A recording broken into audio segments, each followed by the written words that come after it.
Good afternoon, good evening, everyone. Before I will start with my presentation, I wanted to say two quick things. First of all, it's really nice to meet all of you. I know we haven't had any proper conversations before or something, but it's been really interesting and fun getting to know you, being it via LinkedIn or something, but getting to see what your interests are, what are you doing in your daily life. And I'm really looking forward to what will be made from the Buckminster College initiative. Secondly, maybe more important for the presentation, personally, I have to admit, I had some difficulties preparing this presentation because I feel when I'm talking to you guys, I feel like I am preaching to the converted. I feel like everything that I will say will be pretty obvious since we are in the same initiative, since we are working in the same thing, but I still hope that what I will say, some of you at least will find it interesting, or sometimes I will try to take a leap and maybe it will sound a bit goofy or woolly, but we can see and we can have a discussion afterwards. But to start, I will do the same as Gijs, and I will paraphrase a little part of a story. It's of a novel, a beautiful novel. It's by Arthur Japin, called Een Schitterend Gebrek, or In Lucia's Eyes in English. And what the little anecdote is about, it's about two women, a scientist and her assistant, that are traveling Italy in the 18th century. And what happens in the anecdote is the two travelers are part of the discovery of an ancient Roman amphitheater. It's an ancient Roman amphitheater, and it was for centuries buried underneath the earth due to the eruption of the Vesuvius 16 centuries earlier. And they discover it somewhere in 1750s. And what happens is the scientist turns to the assistant and she says, do you see now? Do you see how everything is already here? Do you see it exists even if we don't know about it? And she continues, just as the earth holds all these secrets, so do we already carry all the answers, even those that we didn't even know we could ask. She goes on and she elaborates and she says, reason is of our consciousness, but the outside. Inside, underneath is the feeling. Inside, where no one can see us, we dare to trust it unerringly. There we know everything without words. If we never had to go outside, we wouldn't doubt our intuition for a moment. But we go outside and we want to present our insight to the others neatly as well. And she concludes in the end, I believe that much of the knowledge that we seek, an answer to all the important questions, has been in us from birth and that we only have forgotten how to tap into it. In fact, she says, most of it we've forgotten it even exists. With this little anecdote, I wanted to start my presentation, and you might think, okay, if all the answers are already in us, how could we ever unlearn? What's the importance of unlearning? What's the importance of even learning? But what I want to emphasize with this is I want to emphasize the importance of intuition, and I will try to tell you something about how intuition and how that we evaluate our intuition can in some way help with the process of learning and even unlearning. And in this case, in this presentation, I also want to emphasize the importance thus on what is already there, on the natural learning processes of a child and how we could step into that. And I found this metaphor, the metaphor of the earth, such a beautiful metaphor that I tried to come up with a metaphor myself for what I think of, or how I see our thinking somewhat in the same way. Because for me, the core of our thinking and being can be seen as the surface. You have the surface, you have the ground level, you have the fundament. And what we do throughout all out of our lives is we build up the surface with a multitude of constructs and patterns. So we have the core, it can be seen as our intuition. I will later elaborate on that. And throughout all of our life, we build on top of that core, we build up the surface with constructs and patterns. It is, for example, in economics, you are being taught to think in an orthodox kind of way, neoclassical.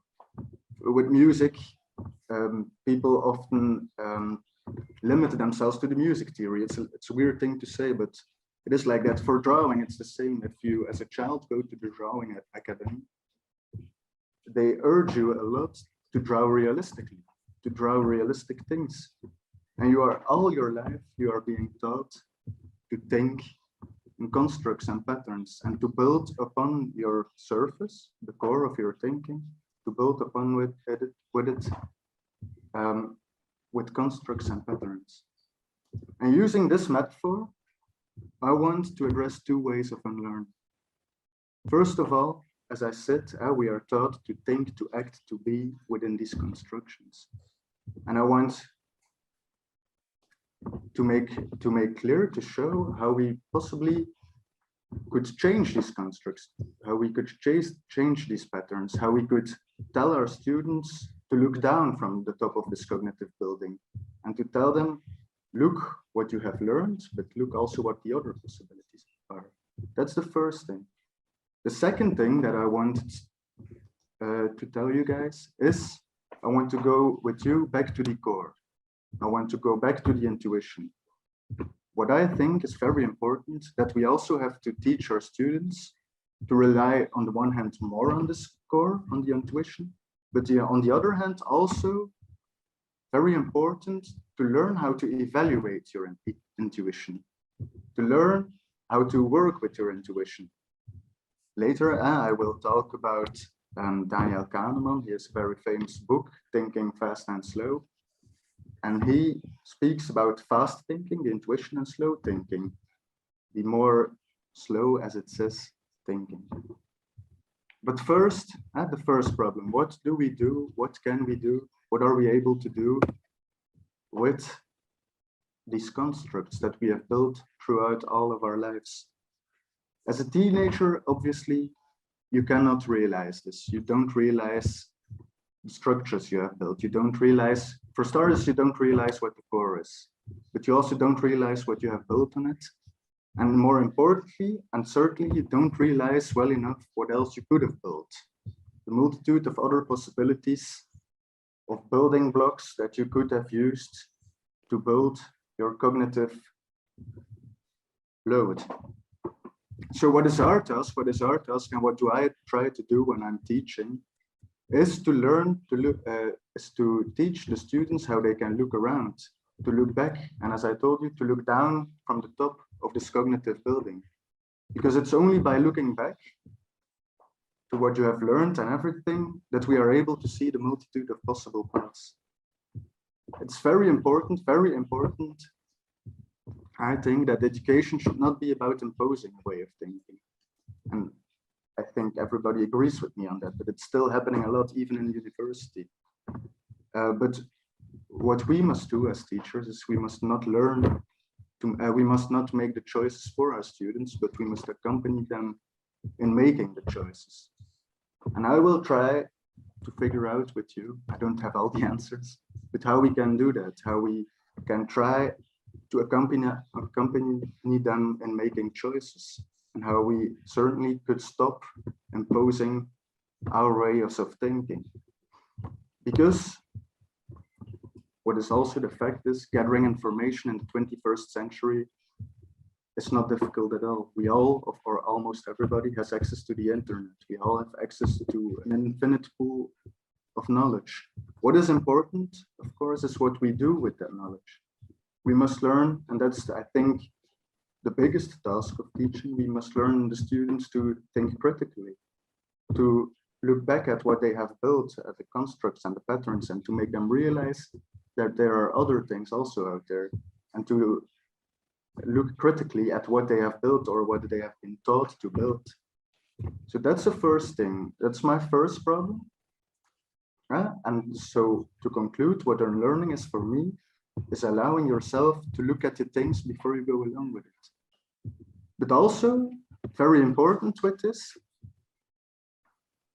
it doesn't only hold up for the constructs and patterns that we've been taught, but also for your intuition. We should also look and evaluate at our intuition and look what our intuition tells us most of the time. Because people often forget that intuition is also a product of society. It's also a product of what you have been taught. It's not miraculously there.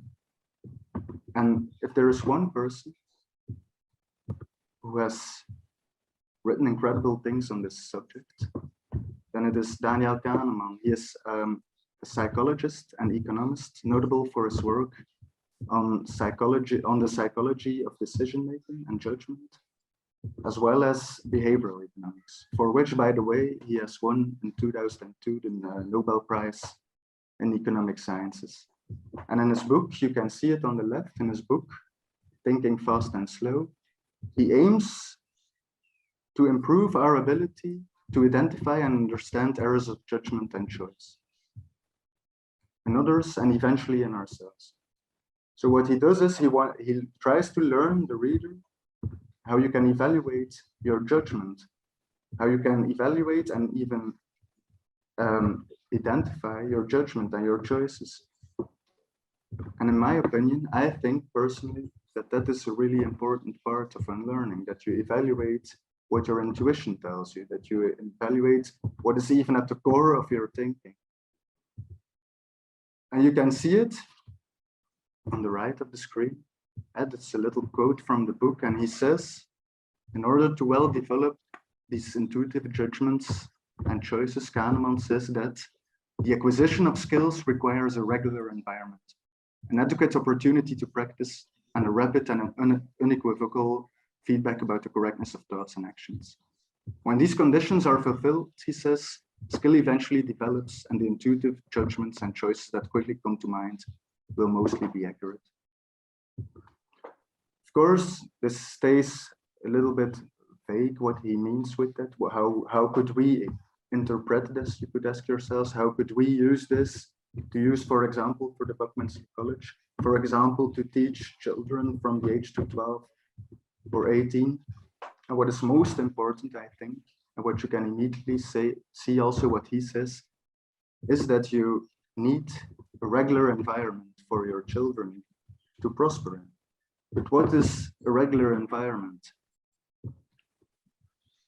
Donald Winnicott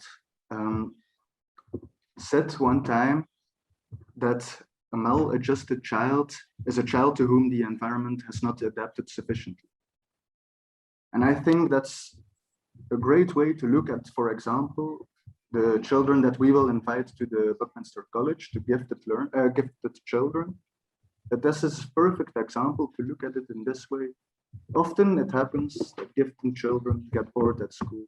The subjects don't interest them anymore, and so on. And people, the teachers, the parents, and so on will say, I think he or she is getting tired of school. I think he or she is school tired. I'm not entirely sure if that's a word, but schoolmoe in Dutch. But actually, when people say that, they are wrong. It's not the child that is maladjusted to the system, but it's the institution, the school in this example, that's not well adapted to the child. And I think that's the first really important task for the Buckminster College, to create an environment that is adapted to every child's personal needs and prospects and interests and so on. A second thing that Kahneman says is we need also an adequate opportunity to practice. For me, this adequate opportunity to practice is give the children as many impulses as possible, but never impose these impulses. Let them do what they want. Give them the opportunity to make choices. It's very important that the child learns to make choices. It's very important that we as teachers, as the people that will build this, that we find for every child an interest in something that is already present in the child. I'm talking about natural learning processes. It's very important that we can find with everybody the kind of interest to something that is already present. Instead of imposing education, we must give the natural learning processes every opportunity that there is. And last but not least, and I will go to the next slide, I want to talk also about the correctness of thinking, because personally I have some difficulties with giving feedback on the correctness of thinking. I don't think there is a correct way of thinking.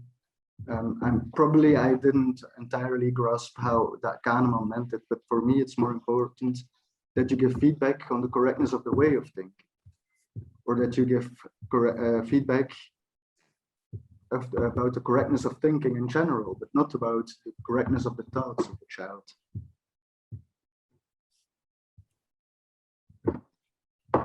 So that is the last thing that I wanted to discuss with you. What is the correct way of thinking? It's not something that I know, it's not something that I will be able to tell you, but I hope maybe we can find an answer together.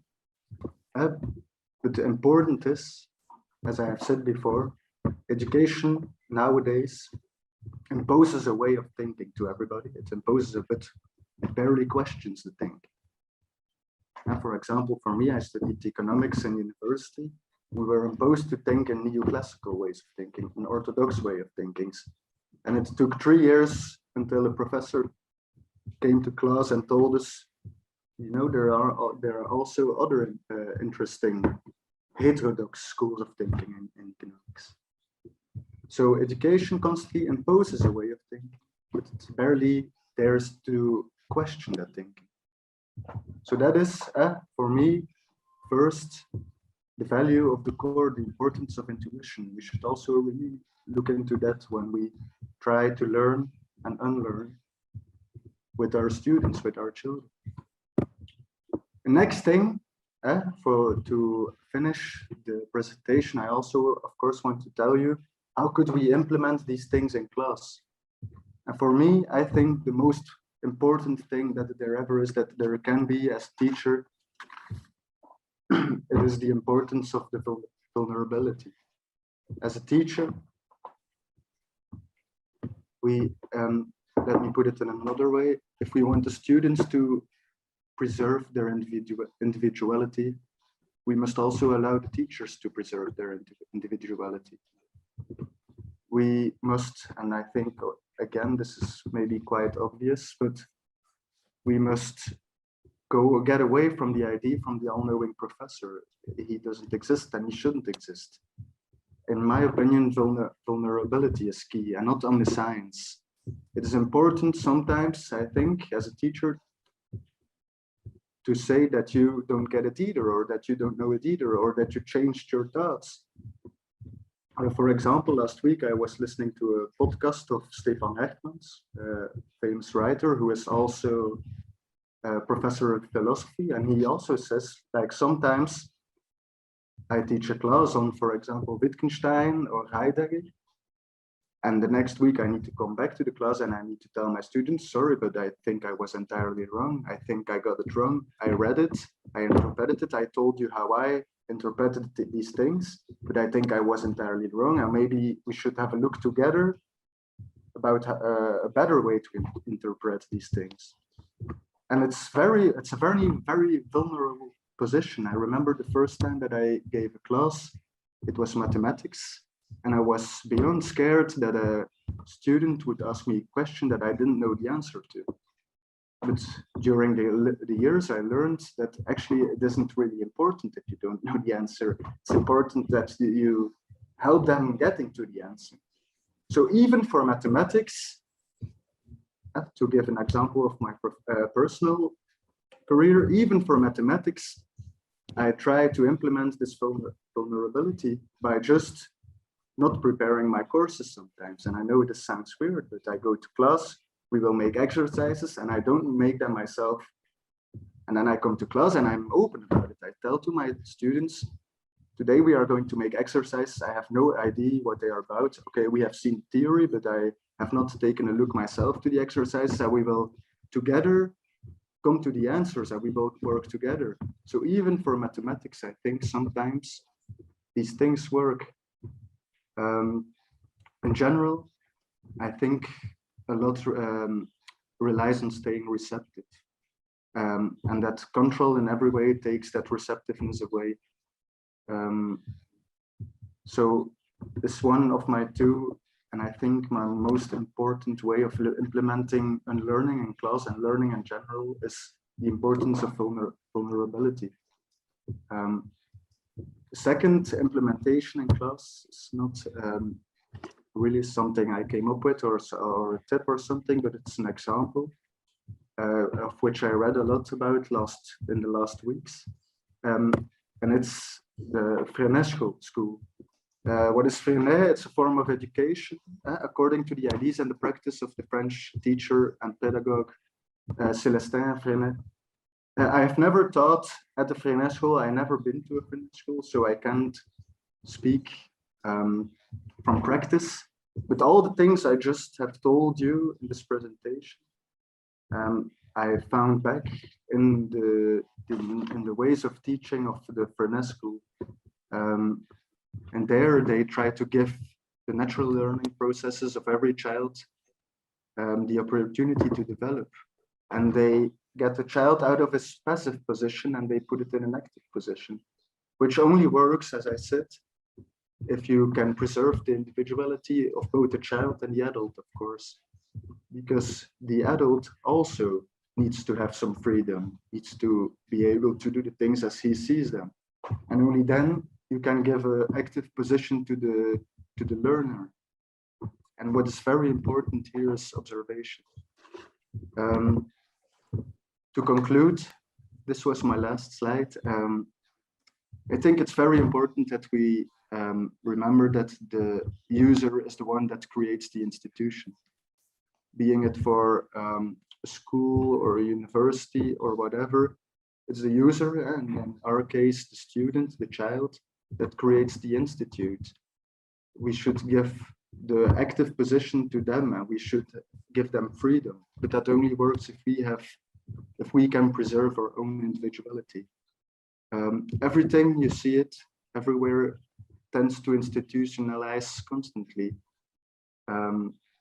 So I think to stop that, maybe, yeah, there's no other way, I think, than to give an active position to the child in order to make sure that the Buckminster College, in this case, doesn't become a fixed thing, doesn't become a fixed institution. I think I have said most of the things that I wanted to say. Thank you for listening.